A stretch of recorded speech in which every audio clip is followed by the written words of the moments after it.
네, D&D 파마텍 주주분들 반갑습니다. 안녕하세요. 보통의 매매꾼입니다. 안녕하세요. 자, 우리 어제 D&D 파마텍이라는 영상 제가 올려드렸었는데 화이자의 임상 중단이 위기일까요? 라는 제가 질문을 던져드렸고 걱정하지 않으셔도 된다 라는 종결까지도 내어드렸습니다. 자, 그래서 어제 영상 찍을 때만 하더라도 마이너스 막 18%씩 떨어지고 있는 상태였는데 결국은 좀 회복을 했고요. 그리고 오늘도 추가적인 상승을 하고 있습니다. 오늘 이제 6.4%, 7%까지도 좀 올랐었는데, 자, 여러분들 이제 바이오 종목들이 살아나고 있다라고 저는 생각을 합니다. 일단 어제 제가 보여드렸었던 PPT 자료에 대한 내용들 좀 보시면, 중단 이유 자체가, 화이자가 임상을 중단한 이유가, 이렇게 얘네들의 안정성이라던가, 실패할 것 같아 라는 가능성을 봤다라기보다는 경제적인 측면에서 계산기를 두들겨 봤을 가능성도 배제할 수 없다라는 말씀을 드렸고, 가장 중요한 거는 화이자와의 파트너십이 아예 끝났다가 아닌 점들을 우리가 봐야 된다라는 말씀을 좀 드렸단 말이죠.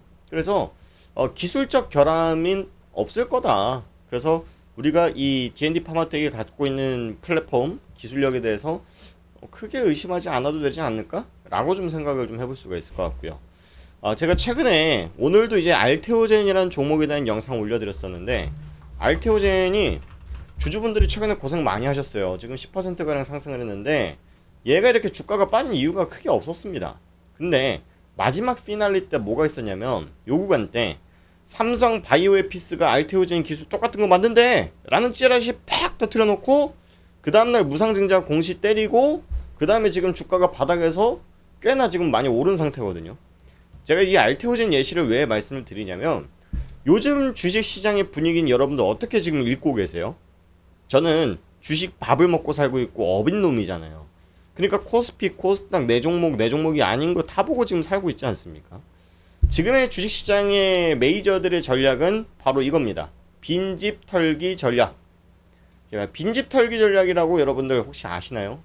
이건 우리가 보통 트레이딩 할 때 호가창을 보면서 많이 이렇게 이야기를 하고, 가격적인 전략으로 일부러 빈 호가를 잡아먹는 기술을 우리가 빈집 털기라고도 이야기를 하는데, 저는 이제 산업별로도 빈집 털기 효과가 분명히 있다라고 생각을 합니다. 자, 빈집 털기라는 게 지금 반도체, AI 아니면은 주식 취급도 안 해주는 시기죠. 자, 그러다 보니까 얘네들을 사기 위해서 뭘 합니까? 꿈과 희망을 먹고 살고 있는 코스닥 종목들을 싸그리 매도했어요. 싸그리 매도. 자, 그러다 보니까 어떻게 돼요? 코스닥 지수는 코스피가 올라가도 코스피는 상승, 코스닥 하락. 이런 현상이 나타났단 말이죠. 그러면 코스닥은 지금 수급이 완전히 쓰레기예요. 진짜 이런 표현이 맞을 만큼 쓰레기입니다. 자, 그래서 저뿐만 아니라 많은 이 전문가들이라는 사람들, TV에 나오는 사람들이 이제는 코스닥 봐야지 라는 얘기를 언제부터 했냐면, 코스닥을 봐야 한다고 얘기했던 게 900포인트부터입니다. 근데 지금 얼마냐면 코스닥 포인트가 최근에 저점 갱신을 한번 해가지고 오늘 810포인트인데 보시면 630까지 갔다 왔어요. 그러니까 전문가들 TV에 나온 사람들이 800포인트부터 좋다라고 얘기했는데 630 전저점 부근을까지 딱 훼손시켜 버리니까 어때요? 투매가 딱 나오죠. 그러고 나서 지금 바닥에서 이만큼이나 올려버린 거예요. 계산해 보시면 자, 요만큼이에요. 엄청나게 많이 올렸다라고 볼 수 있는데, 자, 그러면 코스닥을 이제는 저는 올린다라고 보고 있고, 이제는 수급이 코스닥으로 올 것이다 이렇게 보고 있는데, 바로 가냐? 아니죠. 바로 가는 게 아니라 의도적인 투심 악화, 그 다음에 투매 유발 시켜가지고 빈집을 만들어 놔야지 메이저들이 들어갈 구멍을 만들지 않겠습니까? 그래서 메이저들이 공매도를 청산하고 순매수로 전환하고 있다. 이렇게 좀 보셔야 될 것 같아요. 특히나 제가 최근에 이번 연도 이렇게 하반기 접어들 때쯤부터 시작해서 코롱 티슈진, 삼천당제약, HLB, 얘네들의 특징이 뭐냐면 제약 종목에다가 코스닥에서 시가총액이 큰 종목들입니다. 그러니까 이런 애들을, 물론 이 악재가 만들어졌다 실제가 아니다라고 얘기를 할 수 없어도 이전까지는 여러분들 조용했었던 종목들이 일시적으로 빵 터트리면서 빈집을 계속적으로 만들었다는 거예요. 쉽게 말해가지고 월세 살고 있는 임차인들 야 나가 하고 임차인들을 지금 내보내고 있는 작업들을 했다. 저는 그렇게 좀 보여지고요. D&D 팜마텍도 사실은 마찬가지로 이미 그런 과정들을 겪었다. 겪고 나서 이제 다시 한번 마지막 피날레 이후에 이제 움직이려고 준비를 하고 있는 것이 아닐까. 저는 이제 그렇게 생각을 합니다. 자, 사실 저는 이렇게 좀 뉴스 기사 나온 것 중에 좀 거북한 게 좀 있었는데요. 자, 여기서인데 알테오젠 매출 본격화, D&D 포마텍 후보 중단, 국내 제약사 기술 수출 희비에 갈리고 있다 라고 얘기를 하면서 굳이 전혀 이제 다른 쪽의 회사인데, 다른 색깔의 회사인데 굳이 D&D 포마텍 껴가지고 이렇게 좀 할 이유가 있나 라고 생각을 하지만 저는 주시장에서 변하지 않는 진리가 하나 있다고 생각을 합니다. 도롱이 극에 달하면 그때가 바닥이다. 이렇게 좀 생각을 하고요. 제가 이제 여러 모니터링을 하고 있고 저도 정보를 받기 위해서 보고 있는 유튜브들 또 텔레그램 방들 보면은 자칭 내가 뭐 몇십억 트레이더야 몇백억 트레이더야 이러는데 그런 사람들이 이렇게 얘기를 합니다. 국내 제약사들 도대체 왜 투자하는 거예요? 쓰레기 아니에요? 국내 제약하는 사람들 도대체 무슨 생각인지 모르겠어요. 미국 제약 바이오 기업이나 하지 라고 조금 이야기를 하시는 분들이 많은데 사실은 주가가 이렇게 떨어지고 있을 때는 대부분 이런 데서 그런 평가들을 쉽게 합니다. 이런 데서는 그런 자산가들이라고 칭하는 사람들도 그런 얘기를 못해요. 왜? 아닐 수도 있잖아. 안 좋다라고 얘기는 하는데 주가가 오를 수도 있는 거니까 말을 아낍니다.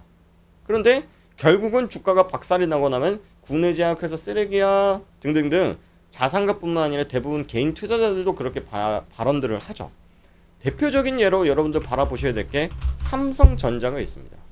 제가 삼성전자를 진짜 이거는 제 인생에서 가치관에 조금 어긋난다라고 하는 부분들인데 뭐냐면 작년까지만 하더라도요. 제 지인뿐만 아니라 뉴스 기사 유튜브 뭐 전문가들이라는 사람들이 삼성전자 망해간다. 삼성전자 지금 당장 팔아야 된다. 반도체 이제 끝났다. 직원들도 우리 회사 망한 것 같아요. 전기도 못 쓰게 해요. 퇴사하려고 해요. 이런 글들이 팽배하다가 올라가니까 야 우리 삼성전자 저는 이런 분위기 정말 싫어요. 정말 이런 분위기 너무 싫어합니다. 자 그런데 그런 이야기들이 팽배할 때쯤 결국 주가는 크게 가더라 라는 얘기를 좀 말씀을 드리고 싶은 거고 그럼 D&D 펌막텍도 지금 이렇게 잘 버티고는 있을 수는 있습니다만 어제도 말씀드린 것처럼 일봉상 깨져버렸어요. 일봉상 데드크로스도 났고 중요한 지지선들을 이탈을 했기 때문에 막 좋은 자리라고 얘기하기는 어려워요. 자 떨어질 때 주식을 사야지 맞는 말입니다만은 우리가 상승 추세에서는 떨어져도 사는 게 맞습니다. 그런데 얘는 지금 어떤 추세냐면 상승 추세 이후에 추가 상승 돌파를 실패하고 횡보하다가 떨어진 케이스이기 때문에 이렇게 조정 이후 재상승일지 조정이 깊어질지에 대해서 모르는 상태거든요. 그래서 지금 막 공격적으로 매수해야 될 때거나 이제 무조건 폭등합니다 라고 할 만한 자리는 아닐 가능성이 있다 라고는 바라보는데 결국 기업 펀더멘털 자체가 크게 훼손되지 않았다라는 의견에 대해서는 여전히 긍정적입니다. 알테오젠도 마찬가지로 제가 이 알테오젠 종목들 영상을 많이 올려드린 이유가 얘가 이 11월 달에 고점을 찍고요. 횡보 기간이 지금 거의 1년을 다해서 다가갑니다. 그런데 이 차트 안 이쁘다라고 말씀하신 분들 중에 되게 좋은 차트라고 말씀드렸거든요. 밑에서 받아주는 것만으로도 이거는 올릴 마음이 없을 뿐이지 떨어지는 거는 누군가가 계속 방어한다라는 증거 중에 하나다라는 말씀을 드렸거든요. 근데 D&D 펌마켓 또 보시면요. 야 밀지 마라 하면은 강하게 빵 뉴스가 나왔든 뭐 수급이 들어왔든 중요하지 않아요. 결과론적으로 그렇게 만들어진 거잖아요. 저는 뉴스 기사 또한 또는 IR 자료라든가 공시 자료도 분명히 기업에서 컨트롤할 수 있는 어느 정도의 영역들을 갖고 있다라고 저는 생각을 하거든요. 제가 항상 말씀을 드리는 게 예를 들어 수주 공시가 따왔어요. 그러면은 IR 담당자가 대표님 저희 이제 수주 땄으니까 공시하시죠. 제가 공시 글 올릴게요. 이렇게 하는 게 아니라 분명히 내부 안건을 거치고 결제를 받고 시점을 노리고 필요한 타이밍에 그런 뉴스들을 올리기 때문에 공시를 올리기 때문에 분명히 이 주가라는 것들은 후행적이기 때문에 결과론적으로 봤을 때 빠질라 그러면은 들어올려 빠질라 그러면 들어올려 빠질라 그러면 들어올려 라고 하는 것 자체가 매도세보다는 개인들의 매도세는 있을 수는 있어도 밑에서 받치는 매수세가 더 많다. 그래서 밑으로 좀 더 열려 있다고 하더라도 이렇게만 안 빠지면 된다라고 말씀을 드리는 거예요. 어떻게 빠지면 안 되냐면 이렇게 빠지면 안 되는 겁니다. 밑에서 받아주는 주체가 없죠. 자, 근데 알테오젠 같은 경우에는 제가 올라서 지금 말씀을 드리는 게 아니라 떨어질 때도 계속 똑같은 말씀을 드렸어요. 떨어질 때도 똑같은 말씀을 드렸고, 그래서 방송도 한 10번 이상 올려드린 거고, D&D 퍼마켓도 아마 어제 한 6분, 7분 정도가 이거 어떻게 해야 될지 좀 조언을 해달라고 하셔서 뭐 2-3시간 통화하신 분도 계셨고 하다 보니까 말씀을 드리는 건데, 얘도 아마 제가 지속적으로 브리핑을 좀 도와드릴 만한 종목인 것 같아요. 그래서 결론적으로 말씀을 드리자면 어제와 크게 달라질 부분들은 없다. 다만 기관 투자자들이 지금 막 대규모로 매도하거나 그런 포지션들은 안 보이고, 연기금이 어제 일부를 좀 팔긴 했는데 나머지 수급 주체들은 괜찮은 부분입니다. 그리고 개인들의 매수세가 좀 접어들면서 매도로 전환이 되면 아마 외국인들이 공매도로 때렸던 거에 대해서 환매수가 들어올 거기 때문에 수급 개선만 된다 그러면 바닥은 금방 잡힐 거라고 그렇게 생각을 합니다. 자, 그래서 아까 말씀드린 대로 제가 어제도 이 늦게까지 진짜 이 진단을 좀 도와드렸는데 고민이 많으신 분들이 많더라고요. 한 5억 이상 들어가신 분도 계시고 하다 보니까 좀 궁금하신 게 있으시면 여기 네이버 설문지 들어오셔가지고 매입가 남겨주시면 되고요. 요거 뭐 이상한 링크 아닙니다. 네이버 링크고 회원가입이나 뭐 그런 거 없어요. 여기 보시면 내가 이제 알테오젠 갖고 그 D&D 포마트 갖고 있다라고 하시면 매수가 꼭 적어 주셔야 됩니다. 뭐 계좌를 나눠서 사신 분도 계시는데 A 계좌에 몇 개, 뭐 B 계좌에 몇 개 이렇게 나눠서 적어 주시면 포트폴리오를 어떻게 재구성하시는지 설명 드려보도록 하고요. 내가 보유하고 있는 종목 리포트 받아보고 싶다 이렇게 남겨주시면 되고, 요게 이제 1번, 2번이 뭐냐면 제가 운영하고 있는 구독자 소통방이 있습니다. 여기 보시면 270명 구독자분들과 함께 하고 있고요. 시장 상황에 대한 브리핑들과 D&D 퍼마텍, 그리고 제가 올려드리고 있는 영상에 대한 종목들 브리핑을 올려드리고 있으니까 원하시는 거 중복 체크하셔서 남겨주시면 되고, 연락처 남겨주시고 제출합니다. 동의합니다. 눌러주시면 됩니다. 나 이런 거 링크 누르는 거 싫어요 라고 하시면요, 뭐 이상한 링크는 아니지만 여기 번호 제가 직통 번호 남겨놨으니까 D&D라고 꼭 보내주세요. 그리고 제일 중요한 게 매입가 남겨주셔야 된다는 말씀 드려보고, 여러분들 한 가지만 부탁드리자면 구독과 좋아요 한 번씩 눌러주시면 제가 여러분들 D&D 퍼마텍 변동사항이 생길 때 오를 때만 말씀을 드리는 게 아니라 떨어질 때도, 그리고 앞으로 꾸준히 제가 어떤 내용들 발생되고 있는지 브리핑 도와드리도록 할 테니까 여러분들께서도 많이 응원해 주시면 감사드리겠다 라는 말씀 드리면서 오늘 영상 마치도록 하겠습니다. 고맙습니다.